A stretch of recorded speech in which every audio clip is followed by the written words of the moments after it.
الحمدللہ رب العالمین۔ آئیے درود پاک پڑھیں۔ اللہم صلی علی سیدنا شفیعنا حبیبنا نبینا مولانا محمد بارک وسلم صلو علیہ صلاۃ و سلام علیک یا رسول اللہ صلی اللہ تعالی علیہ وسلم۔ یا رب دل مسلم کو،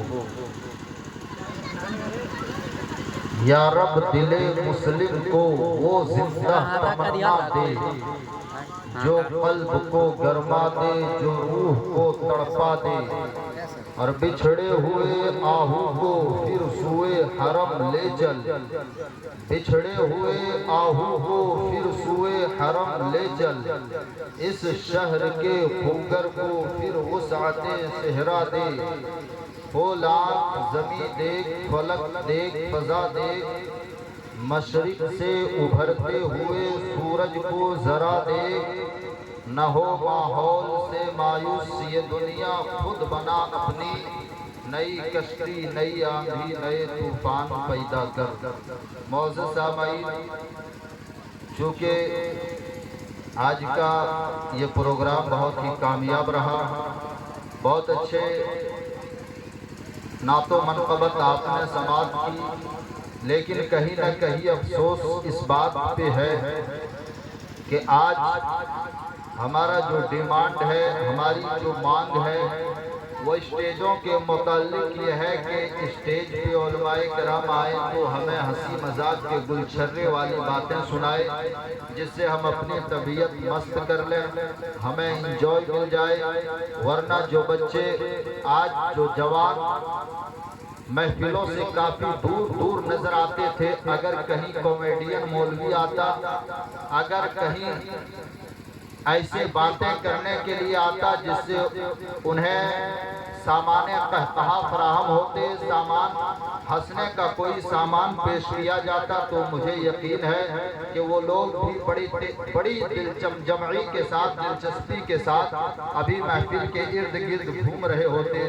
لیکن حیرت اس بات کی ہے کہ اتنی اچھی تقریر، اتنی خوبصورت تقریر حضرت علامہ نور محمد جامعی صاحب کی ہوئی، اگر اس بات پہ عمل کر لیا جائے تو یہی ہمارے لیے ذریعہ نجات کا سامان ہو سکتا تھا۔ آپ نے اسٹیج والوں کا مزاج میں یہ ڈال دیا کہ ہم اسی وقت تقریر سنیں گے جب ہمیں کامیڈین انداز پسند آئے، اسی وقت ہم آپ کی تقریر سنیں گے۔ خامیازہ کیا ہوا، اس کا نتیجہ کیا ہوا؟ آج سوشل میڈیا کے ذریعے کئی واٹس ایپ پہ اور فیس بک اور ٹویٹر پہ آپ دیکھے ہوں گے چھوٹے چھوٹے شارٹ ویڈیو بنتا ہے، جس ویڈیو میں ایک ایسی باتیں کی گئی کہ ہماری قوم کے خواتین کے لیے جنہیں کنیز فاطمہ کہا جاتا ہو، جو میرے نبی کی بیٹی کی کنیز کہا جاتا ہو، اس بیٹی کے تعلق سے یہ غلط الفاظ نکالے گئے تھے کہ ہماری قوم کی بیٹیاں 8 بجے 10 بجے اٹھتی ہے اور ایسا لگتا ہے کہ ان کے منہ میں پڑاکا پھوڑ دیا گیا ہو۔ اگر یہ سننے کو مل رہا ہے تو کہاں سے سننے کو مل رہا ہے؟ یہ آپ کی واہ واہی کے نظر سے، اگر آپ نے واہ واہی نہ کی ہوتی تو ہرگز ہمیں ایسی باتیں سننے کو نہیں ملتا۔ اور پھر معاملہ کیا ہوا؟ غیر قوموں نے اس ویڈیو کو سنا، ان باتوں کو سنا، اور پھر نازیبا کلمات ایسی کومنٹ کیے ہیں جنہیں سن کے آپ خود شرمسار ہو جائیں گے۔ اللہ اکبر! ہمیں ایسی باتوں سے بچنے کی ضرورت ہے، اور کب ہوں گے؟ جب ہمیں اچھی باتیں سنائی جا رہی ہو تب ہم ان پہ دل جمعی نہیں لیتے ہیں، ہم انہیں صرف یہ سمجھتے ہیں کہ علماء کرام کا کام ہے، آئے اور آگے کہہ کے چلے گئے۔ اللہ اکبر! آج ہم اس قدر نشے میں دھت ہیں کہ اگر آج ہمارے پاس ذرا سی طاقت آ جائے، اگر ہمارے پاس ذرا سی شہرت آ جائے تو پھر ہم کسی کو کچھ نہیں سمجھتے۔ مگر آؤ ذرا عمر فاروق کی باتیں کرتے ہیں، آؤ ذرا اس عمر کی بات کرتے ہیں جو 23 لاکھ مربع میل کا حاکم تھے، یعنی آدھی دنیا کی سلطنت جن کے پاس تھی وہ حضرت عمر ہے۔ آج آپ دیکھتے ہیں اگر کسی کو مکھیا میں جتا دیجئے، اگر کسی کو وارڈ میں جتا دیجئے تو ایک گاڑی آگے ایک گاڑی پیچھے. اللہ اکبر. آج جس عہدے پہ کسی کو بیٹھا دیجئے وہ عہدے کو بپوتی سمجھتا ہے. جس عہدے پہ بیٹھا دیجئے اگر اچھا عہدہ مل گیا ہے تو پھر وہ سمجھتا ہے اسے غلط استعمال کر کے اپنی بات رکھی جائے. جنہوں نے عہدہ دلایا ہے ان کی باتوں کو نکارا جاتا ہے. مگر آؤ ذرا بتاتے ہیں, اگر عہدے کا انتظام, اگر عہدے کا حق ادا کرنا چاہتے ہو تو آؤ ذرا عمر فاروق ہے, مدینے کی گلیاں ہے, سب لوگ رات کے سناٹے میں سو رہے ہیں مگر حضرت عمر جاگ رہے ہیں اور جا کے گلیوں کا طواف کر رہے ہیں کہ کہیں کوئی بھوکا رو تو نہیں رہا ہو, کہیں کوئی ایسا گھر تو نہیں ہو جس گھر میں کھانے کا کوئی انتظام نہ ہو. اللہ اکبر. 23 لاکھ مربع میل کا حاکم مگر تھر تھر کانپتے تھے خوف خدا میں. اتنے بڑے حاکم مگر تھراتے تھے کہ کہیں دریائے نیل کے قریب کوئی بکری پیاسی نہ مر جائے, کوئی بکری ڈوب کے نہ مر جائے. اللہ اکبر. وہ حضرت عمر ہے جو رات کی تنہائی میں مدینے کی گلیوں میں گھوم رہے ہیں. کوئی بھوکا تو نہیں, کوئی ظالم کسی مظلوم پہ ظلم تو نہیں کر رہا ہے. اللہ اکبر. رات کے سناٹے میں حضرت عمر دور کر رہے ہیں, حضرت عمر تفریح کر رہے ہیں. گلی گلی میں آواز یہ سننے کی کوشش کر رہے ہیں کسی گھر سے رونے کی آواز تو نہیں آ رہی ہے. اتنے میں جب حضرت عمر نے کان لگا کر سنا تو ایک گھر سے رونے کی آواز آ رہی ہے. ایک گھر میں کوئی بچے رو رہے تھے.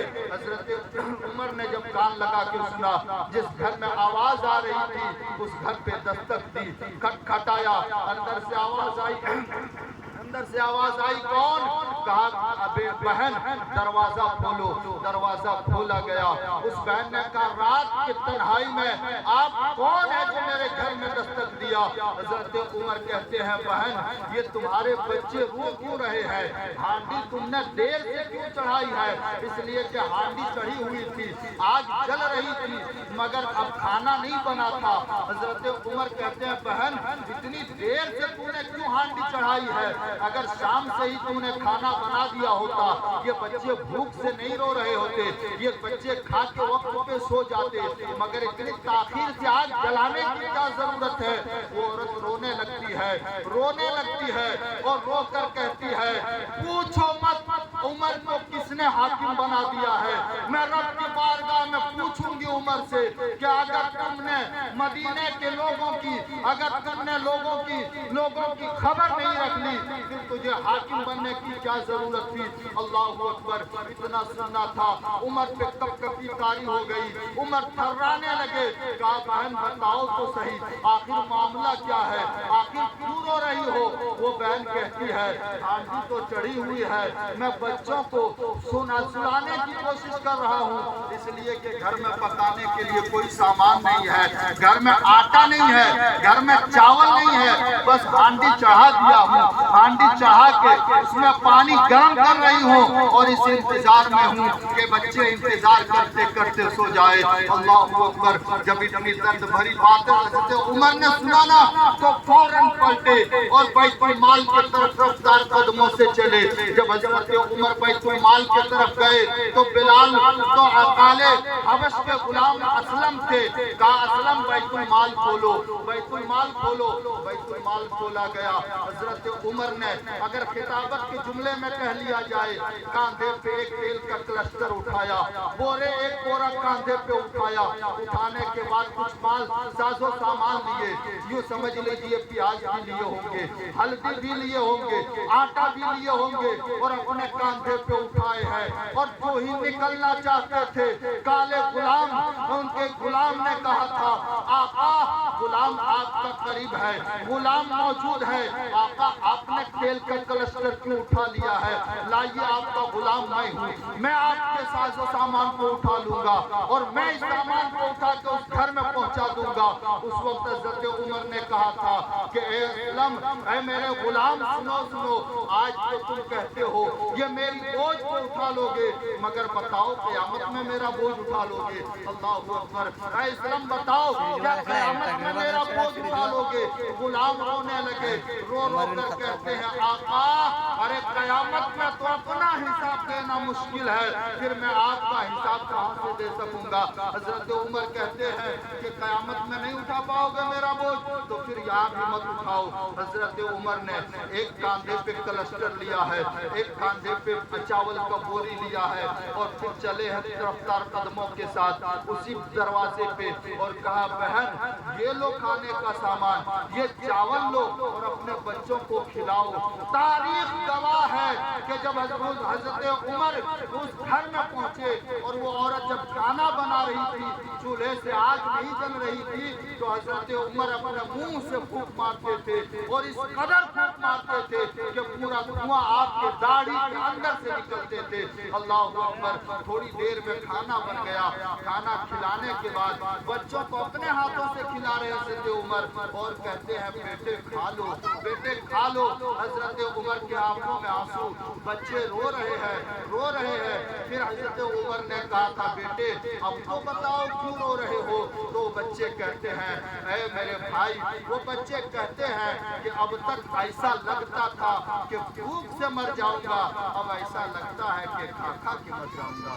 وہ حضرت عمر اپنے ہاتھوں سے کھلا رہے ہیں، بیٹے اور کھا لے، بیٹے اور کھا لے۔ کھلانے کے بعد اب کیا دیکھتے ہیں؟ کھلانے کے بعد حضرت عمر اب گھوڑے کی شکل میں اپنے ہاتھ اور پاؤں کو زمین پہ رکھتے ہیں اور ان بچوں کو کاندھے پہ بیٹھاتے ہیں اور گھماتے ہیں۔ عالم تصور میں نے سوال کیا آقا عمر، یہ بچے بھوک سے تڑپ رہے تھے، آپ نے کھانے کا انتظام کر دیا، بچے بھوک سے ترس رہے تھے، آپ نے کھانے کا انتظام کر دیا، مگر اے آقا عمر یہ بچوں کو گھوڑے کے شکل بن کر یہ بچوں کو جو گھما رہے ہیں آخر وجہ کیا ہے؟ حضرت عمر کے جواب پہ قربان جاؤ۔ حضرت عمر کہتے ہیں کہ میں یہ چاہتا ہوں کہ میری وجہ سے جتنی تکلیف ہوئی ہے، جتنا یہ بچے روئے ہیں، اس بچے کے رونے کے بدلے میں اتنے ہنسی اس بچے تک پہنچا دوں۔ اللہ اکبر۔ حکومت ایسی ہوتی ہے، جب ایسی حکومت تھی تو پوری دنیا میں اسلام کا جھنڈا لہرا رہا تھا، مگر آج کیسی حکومت ہے؟